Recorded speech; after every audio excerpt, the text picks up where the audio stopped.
পুরোটা এই যে এখানে চাপ খাচ্ছে। আসসালামু আলাইকুম। সিফাত আসছে কোম্পানিগঞ্জ থেকে। ওনার বয়স হচ্ছে 15 বছর। উনি 10 বছর আগেও স্বাভাবিক জীবনযাপন করত, কিন্তু হঠাৎ তার শরীরে একটা ভাইরাস চলে আসে। ভাইরাস আসার কারণে ওনার পা দুটো বেঁকে যায় এবং কি শক্ত হয়েও যায়। তার রগগুলো অনেক শক্ত, হাতগুলো অনেক শক্ত হয়ে যায়।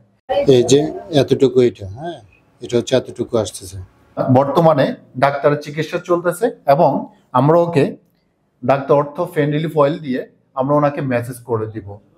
এইটা দিলে কি হবে, ওনার শক্ত পা গুলা, হাতগুলা আস্তে আস্তে সফট হবে, নরম হবে এবং কি তার টেন্ডন যে রগগুলো আস্তে আস্তে শিথিল হতে থাকবে। তখন সে সিফাত পা গুলা সোজা করতে পারবে, হাতগুলা সোজা করতে পারবে।